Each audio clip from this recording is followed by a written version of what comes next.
Hello everyone, welcome back to Kiran's English Hub. So we are continuing with the summaries of 9th class English. So in this video we are going to go through the summary of Unit-1, Reading B, The Duck and the Kangaroo. So that is poem. The previous video I had completed Reading A, The Snake and the Mirror. So those who did not go through the Reading A, please go through it in my previous video. So we shall quickly move on to the poem without any late.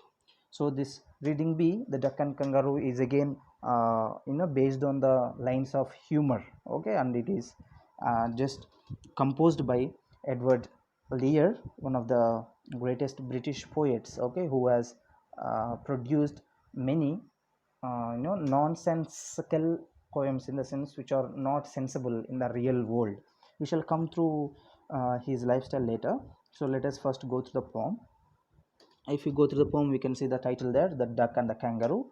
So here first line itself, said the duck to kangaroo. Okay, so usually this statement is should be in between the conversation, okay, but here this Edward Lear has produced this type of statements at the starting of the poem, okay, in the first line itself.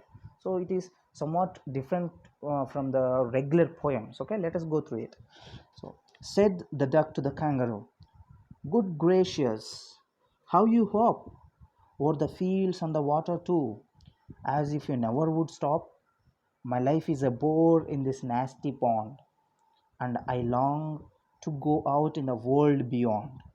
I wish I could hop like you, said the duck to the kangaroo. Okay, so now in this first stanza, the duck, okay, the duck, you all know what is duck, okay, so duck is speaking to kangaroo, saying, good gracious, okay, so saying that, oh, I am so very happy for you, okay, why? Because you hop, okay, hopping in the sense jumping from, how does the kangaroo move? It jumps usually with the two back legs, it jumps from one place to another place, okay, so that is hopping. So duck is praising its quality of hopping over the fields and the water too, as if you never would stop, okay, just like a person who would never stop, okay, you just hop, in the sense jump over the fields, okay, in the fields and the water, everywhere you're just jumping and going, running everywhere, wherever you want. But look at me, okay, look at myself, my life is a bore in this nasty pond, okay, nasty in the sense unclean, okay, dirty, okay, which is not neat, not clean, okay, nasty pond in the sense, the small storage of water in one place is called as pond, okay. So look at my life in this nasty pond, okay. Where does this duck usually stay? It stays in the ponds, okay. So pond is usually nasty if you don't clean it. And I long to go out in the world beyond, okay, long in the sense not just like stretching, long in the sense I'm wishing, okay, I want to, okay. For example, if you say I long to visit America, in the sense you're not just stretching yourself there, in the sense you want or you wish to go to America. So here this duck wants to go out in the beyond world beyond in the sense the world which duck did not see till then, okay. Next, I wish I could hop like you, okay. So what duck is wishing?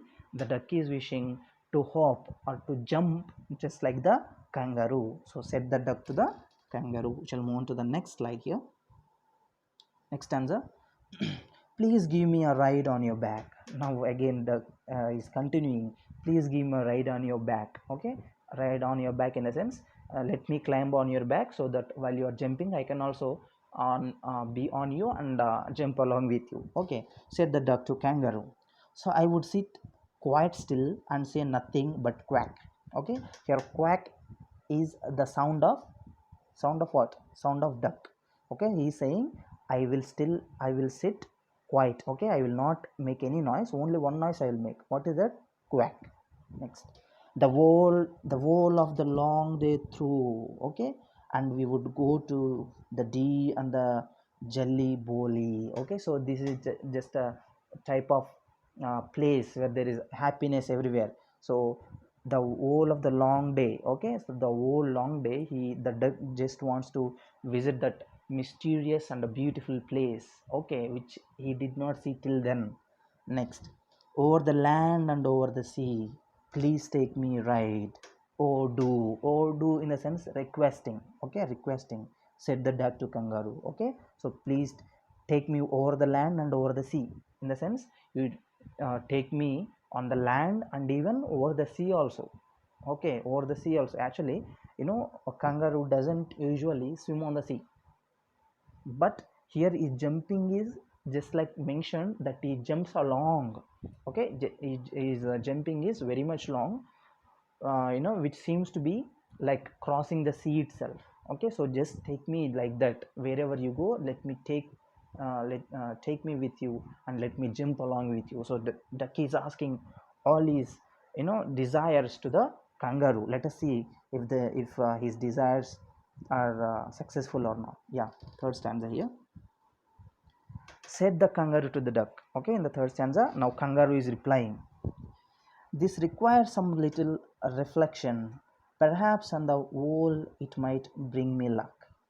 And there seems but one objection. Okay, so the kangaroo is saying, okay, it requires some little reflection. Okay, reflection in the sense, let me think. Okay, I agree, but when you ask me, I should just at least think of that. And perhaps on the whole it might bring me luck.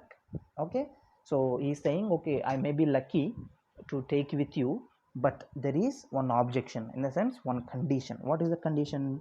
Which is, if you let me speak so bold, your feet are unpleasantly well and cold, and would probably give me the rheumatiz, said the kangaroo. Okay, so there is one condition. So for that condition, let me speak out. Okay, let me speak out. Let me tell my objection to you. Okay, so if you let me speak out so bold, in the sense, speak loudly, speak out. Okay, so what is its objection? Objection is, your feet are unpleasantly wet and cold. Why? Because duck always stays in the pond. When it is always in the pond, its legs are always wet and cold. Okay, and because of that, and it would probably give me the rheumatiz in the sense which is not comfortable. Okay, the not comfortable way. Okay, because of that wetness, because of that coldness, kangaroo doesn't feel happy. So he has that objection. If your legs, okay, if your feet are wet and cold, I cannot take you. Okay, so that is the objection kangaroo made. And let us see. Said the duck, as I sat on the rocks, I've thought over that completely. Okay, so what did the duck say? The duck said, don't worry about that. I know that you would give me those such type of complaint. That's why when I was sitting on the rocks only, okay, here, see, okay, so when I was sitting in the rocks there itself, I thought of that. Okay, so I have planned for that. And I bought 4 pairs of worsted socks. Okay, worsted socks in the sense woolen socks. What is the use of woolen? Okay, woolen cloth. Okay, if there is water, if you pour water on that, the water just withers away. Okay, the water just disappears from there. Okay, it doesn't sink into that. Okay, so because of that, if his feet are wet and cold also, kangaroo might not feel that coolness. Okay, it will feel as warm. Okay, so I bought 4 pairs of worsted socks which fit my web feet neatly. Web feet in the sense, the feet. Just if you have ever seen duck, just observe its legs. So there is no gap between its fingers. Okay, just like a web. Web in the sense, spider's web. Okay, just look at the spider's web where there is no space at all. Spider covers all its angles with that web. Okay, so just like that, my legs are covered, all those things. Okay, it is those type of legs are called as uh, web feet. Okay, so it is calling its legs itself as the web feet. Okay, and to keep out the cold, I have brought a cloak. Okay, cloak in the sense, the cloth. Okay, to keep the cold away, to keep me warm, to keep you and me warm in this cold weather, I have brought a cloak. Clock in the sense, okay, in the, I think 7th class lesson I had told you already. So those who did not listen, you can just see, clock is a long cloth usually, which is very much, which gives us warmness. Okay, in the cold weather. Okay, so since it is cool weather, so duck has also even brought the what, clock also here, clock in the sense don't go for the this time, okay, time clock. Next, and every day a cigar I will smoke, all to follow my own dear true love of kangaroo. Okay, so and he will also regularly smoke a cigar, all to follow my own dear true love of kangaroo. Okay, so here kangaroo also might be smoking, so duck also wants to follow kangaroo, and he also brought some cigars. Said the kangaroo. Okay, finally kangaroo has replied, I am ready, all in the moonlight pale, but to balance me well, dear duck, sit steady. Okay, so kangaroo said, yes, okay, fine, so you have brought everything that we need, come on, let us go for a ride.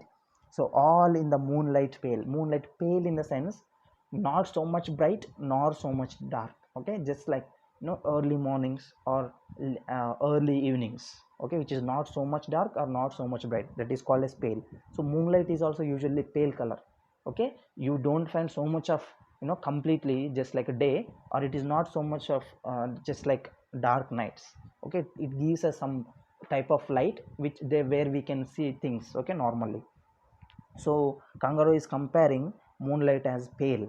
Next, but to balance me well, dear duck, sit steadily. Okay, again one more warning. What is the warning? Dear duck, okay, but let me, I have to balance. Okay, while I'm jumping I have to balance you, so for that you have to sit steadily.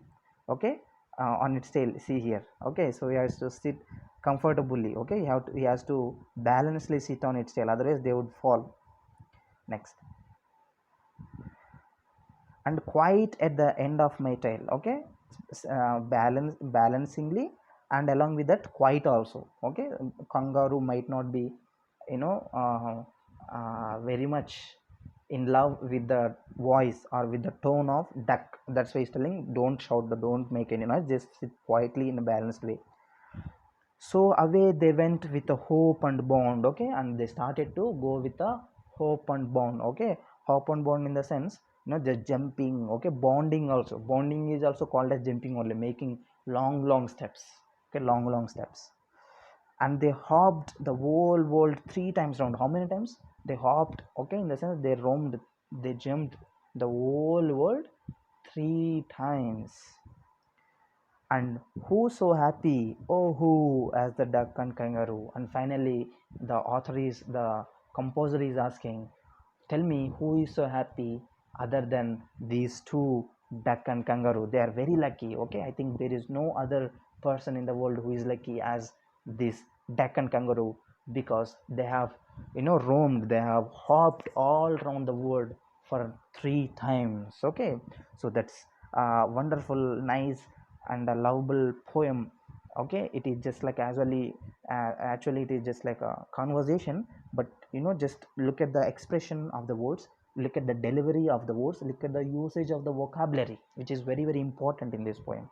Okay, so my dear students, we shall just go through the poet's life. So about the poet, so Edward Lear was born on 12th May 1812 and died on 29th January 1818, and was a British artist, illustrator, author, poet, renowned today primarily for his literary nonsense in poetry and prose. Okay, here nonsense in the sense which are not sensible.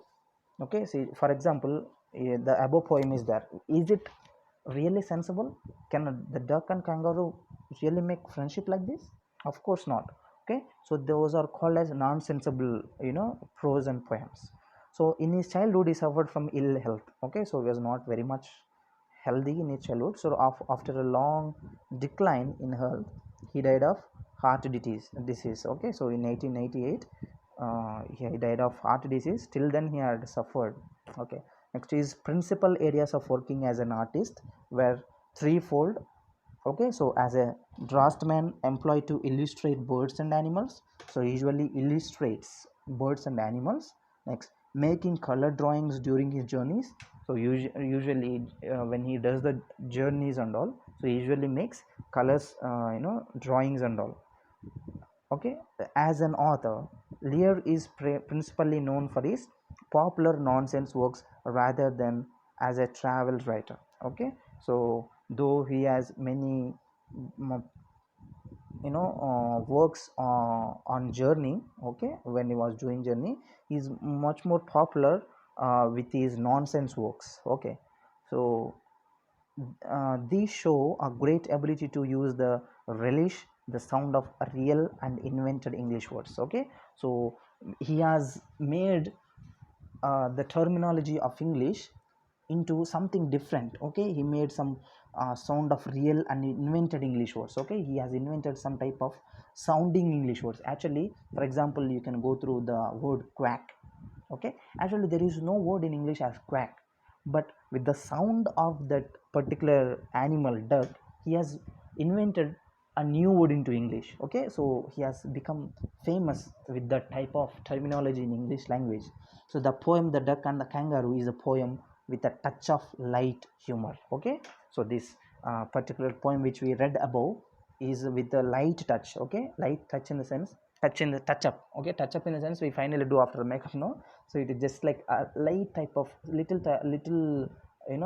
dosage of humor is added to the above poem which we had read just before. Okay, dear students, so with this explanation, so I end my video here of reading B. So we shall meet you in the reading C in the next video. So till now, those who still did not subscribe, please subscribe to the channel as soon as possible, and you will be availing the opportunity of having the notification whenever I upload the next video.